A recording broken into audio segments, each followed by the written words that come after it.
하나님 말씀은 누가복음 7장 36절부터 50절까지의 말씀입니다. 누가복음 7장 36절부터 50절까지의 말씀을 저와 여러분이 한 절씩 교독하여 읽겠습니다. 한 바리새인이 예수께 자기와 함께 잡수시기를 청하니 이에 바리새인의 집에 들어가 앉으셨을 때에 그 동네에 죄를 지은 한 여자가 있어 예수께서 바리새인의 집에 앉아 계심을 알고 향유 담은 옥합을 가지고 와서 예수의 뒤로 그 발 곁에 서서 울며 눈물로 그 발을 적시고 자기 머리털로 닦고 그 발에 입 맞추고 향유를 부으니 예수를 청한 바리새인이 그것을 보고 마음에 이르되 이 사람이 만일 선지자라면 자기를 만지는 이 여자가 누구며 어떠한 자 곧 죄인인 줄을 알았으리라 하거늘. 예수께서 대답하여 이르시되 시몬아 내가 네게 이를 말이 있다 하시니 그가 이르되 선생님 말씀하소서. 이르시되 빚 주는 사람에게 빚진 자가 둘이 있어 하나는 500 데나리온을 졌고 하나는 50 데나리온을 졌는데 갚을 것이 없으므로 둘 다 탕감하여 주었으니 둘 중에 누가 그를 더 사랑하겠느냐. 시몬이 대답하여 이르되 내 생각에는 많이 탕감함을 받은 자니이다. 이르시되 내 판단이 옳다 하시고 그 여자를 돌아보시며 시몬에게 이르시되 이 여자를 보느냐. 내가 네 집에 들어올 때에 너는 내게 발 씻을 물도 주지 아니하였으되 이 여자는 눈물로 내 발을 적시고 그 머리털로 닦았으며 너는 내게 입맞추지 아니하였으되 그는 내가 들어올 때부터 내 발에 입맞추기를 그치지 아니하였으며 너는 내 머리에 감람유도 붓지 아니하였으되 그는 향유를 내 발에 부었느니라. 이러므로 내가 내게 말하노니 그의 많은 죄가 사하여졌도다. 이는 그의 사랑함이 많음이라. 사함을 받은 일이 적은 자는 적게 사랑하느니라. 이에 여자에게 이르시되 내 죄 사함을 받았느니라 하시니 함께 앉아 있는 자들이 속으로 말하되 이가 누구이기에 죄도 사하는가 하더라. 함께 읽습니다. 예수께서 여자에게 이르시되 내 믿음이 너를 구원하였으니 평안히 가라 하시니라. 아멘. 우리말에 발 없는 말이 천리를 간다라는 말이 있습니다. 이것은 소문이 아주 빠르게 번져간다라는 것을 뜻하는 구절인데요. 이스라엘의 작은 나라에서도 예수님에 대한 소문, 예수님에 대한 이야기가 아주 빠르게 전파가 되었습니다. 일반적으로 소문을 듣게 되면 사람들은 두 가지 반응을 보이기 마련입니다. 첫 번째로는 그 소문에 대해서 그래? 진짜? 그러면서 소문을 액면 그대로 받아들이는 경우입니다. 또 한 가지는 소문을 듣게 되었을 때 에이 설마 그러면서 소문을 그대로 받아들이지 않고 확인하고 싶어하는 그러한 반응입니다. 오늘 우리가 함께 읽은 성경 본문에 등장하는 바리새인은 이 소문에 대해서 아마 후자 쪽의 반응이었던 것 같습니다. 어느 날 한 바리새인이 예수님을 초대했습니다. 이 바리새인의 이름은 예수님께서 뒤에 이 바리새인의 이름을 부르는 것으로 시몬이라는 것을 우리가 알 수 있습니다. 성경에 등장하는 시몬이라는 이름이 몇몇 있는데 우리가 잘 아는 대로 예수님의 제자 베드로 역시 시몬이었고 또 예수님께서 십자가를 지고 가실 때 힘에 겨워 쓰러지셨을 때 대신 십자가를 지고 간 사람 역시 시몬이었습니다. 그런데 그 사람은 구레네 지방이었기 때문에 우리가 구레네 시몬이라고 하죠. 또 사도행전에서 보면 제자들의 성령의 능력을 돈으로 사기 위해서 사려고 했었던 마술사 시몬도 있습니다. 물론 우리가 지금 함께 읽은 이 바리새인 시몬은 그러한 시몬과 구별되는 다른 사람인 것이죠. 어쨌든 이 바리새인 시몬이 예수님을 집으로 초대했던 것은 예수님을 구주로 믿거나 예수님의 가르침이나 예수님께서 행하신 일에 대해서 전적으로 자신이 마음으로 받아들이기 위함보다는 도대체 예수님이 어떠한 분인가, 그거에 대한 확인과 혹은 예수님에 대해서 책 잡거나 트집 잡을 만한 것이 있을까, 이러한 생각으로 예수님을 집으로 초대한 것 같습니다. 우리가 이렇게 이야기할 수 있는 것은 예수님을 집으로 초대했지만 예수님을 맞이한 시몬의 영접 태도를 통해서 이야기할 수 있습니다.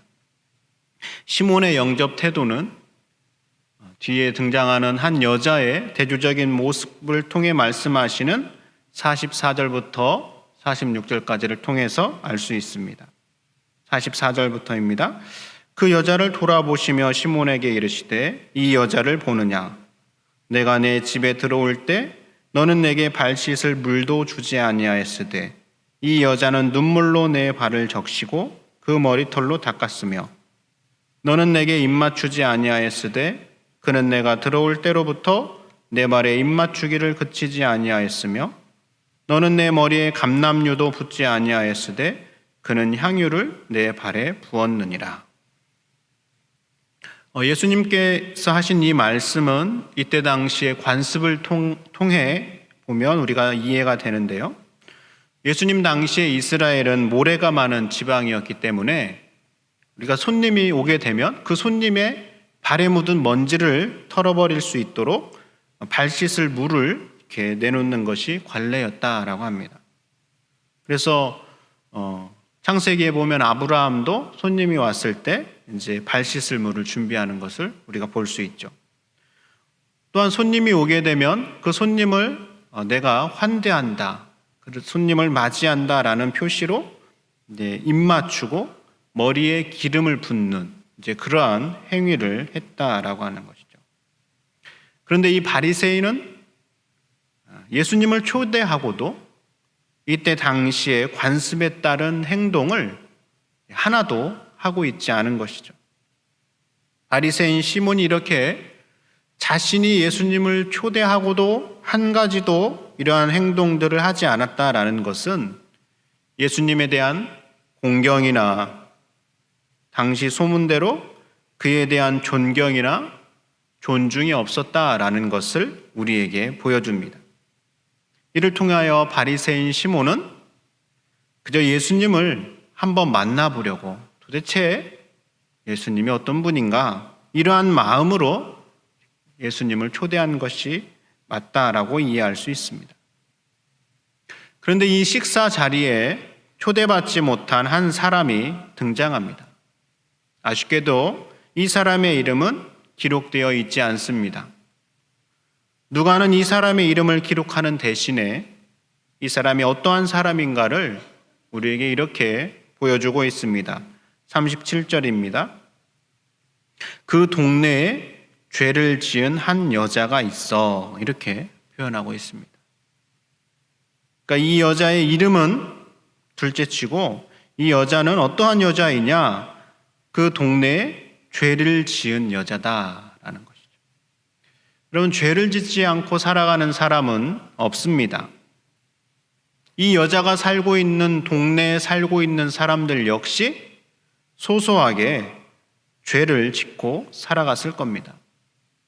그러나 일반적으로 이러한 작은 죄들에 대하여 죄를 지은 사람이다라고 말하지는 않습니다.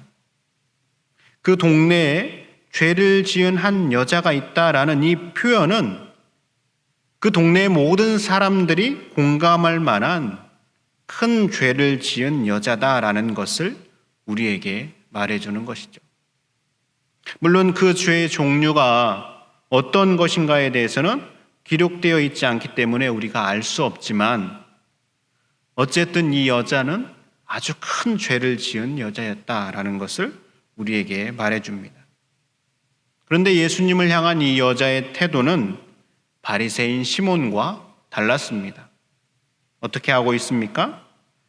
37절 계속 이어지는 부분을 보면 이렇게 기록되어 있습니다. 그 동네에 죄를 지은 한 여자가 있어 예수께서 바리새인의 집에 앉아 계심을 알고 향유 담은 옥합을 가지고 와서 38절입니다. 예수의 뒤로 그 발 곁에 서서 울며 눈물로 그 발을 적시고 자기 머리털로 닦고 그 발에 입맞추고 향유를 부으니. 우리가 앞에서 본 것처럼 바리새인 시몬은 예수님께 발 씻을 물도 주지 않았지만 이 여자는 눈물로 예수님의 발을 적셨고 자기 머리털로 예수님의 발을 닦아주고 있습니다. 여자가 머리를 풀고 우는 것은 이때 당시 장례식 때에만 허용되는 일이었는데 이 여자가 지금 그렇게 자신의 머리털을 풀고 예수님의 발을 닦고 있다라는 것은 그만큼 큰 일이고 아주 간절한 마음으로 그렇게 행하고 있다라는 것을 우리에게 보여주고 있는 겁니다. 여기에서 우리가 생각할 점은 이 여자가 동네 사람들이 자신에 대한 시선을 몰랐을까라는 것이죠. 물론 사람들이 대놓고 네가 죄인이다, 네가 죄를 지은 여자다라고 말하지는 않았을지 몰라도 자신을 죄인으로 대하는 것에 대해서는 충분히 알고 있었을 겁니다. 그럼에도 불구하고 이 여자는 초대받지 않은 자리에 나아가 주변 사람들의 시선은 전혀 아랑곳하지 않고 자신이 마음먹은 바를 행하고 있습니다. 물론 여기에는 자신이 소중하게 여기는 향유 담은 옥합을 깨트리는 것도 해당됩니다. 이 여자가 깨트린 옥합에 담은 향유는 일반적인 기름이 아니라 아주 값비싼 것으로 당시 부유한 여인들이 사용하던 것으로 구하기도 어렵고 매우 귀한 것이다 라고 합니다. 또한 이 향유는 한번 개봉하면 그 자리에서 모두 소모해야 하는 것이어서 아주 특별한 일이 아니면 향유를 깨트리거나 개봉하지 않았다라고 하는 것이죠. 여러분, 지금 동일한 예수님을 두고 바리새인 시몬과 이름 없는 여자의 이 예수님을 대하는 차이를 만드는 것은 무엇일까요? 예수님은 빚진 자가 탕감함을 받는 비유의 결론을 통하여서 이 두 사람의 차이점이 어디에 있는지를 우리에게 말해줍니다. 본문 47절입니다. 이러므로 내가 네게 말하노니 그의 많은 죄가 사하여졌도다. 이는 그의 사랑함이 많음이라. 사함을 받은 일이 적은 자는 적게 사랑하느니라. 바리새인 시몬과 이름 없는 여자가 예수님을 향한 태도의 차이를 만드는 것은 바로 사랑에 있었습니다. 바리새인 시몬은 예수님을 사랑하지 않았고 이름도 없이 죄를 지은 여자는 예수님을 사랑하고 있었던 것이죠. 예수님을 향한 이 사랑이 너무나도 커서 이 여자는 자신의 소중한 것을 아낌없이 드려도 아깝지 않은 마음으로 예수님께 모두 사용하고 있습니다. 그러나 바리새인 시몬은 예수님을 사랑하지 않고 있기 때문에 발 씻을 물도 주지 않고 아무것도 행하지 않고 있었던 겁니다. 바리새인 시몬과 죄를 지은 여자의 모습을 보면서 저는 이렇게 질문을 해봅니다. 예수님을 향한 여러분의 태도는 어느 쪽에 있습니까? 적어도 우리는 바리새인 시몬처럼 예수님을 테스트하거나 예수님이 어떤 분인가 확인하는 식으로 바라보지 않기 때문에 바리새인 시몬 쪽은 아니다라고 말할 수 있습니다. 그렇다면 스스로에게 이렇게 물어보아야 합니다. 과연 나는 이 여자처럼 나의 가장 귀한 것을 드리고도 아까워하지 않을 만큼 예수님을 사랑하고 있는가? 성경은 우리에게 도저히 갚을 수 없을 만큼 큰 돈을 탕감받은 사람처럼 예수님을 사랑하라라고 말씀하고 있습니다. 그런데 혹시 50데나리온을 탕감받은 사람처럼 예수님을 사랑하고 있지는 않습니까? 이 새벽에 예수님을 향한 우리의 사랑을 한번 점검해 보시기 바랍니다.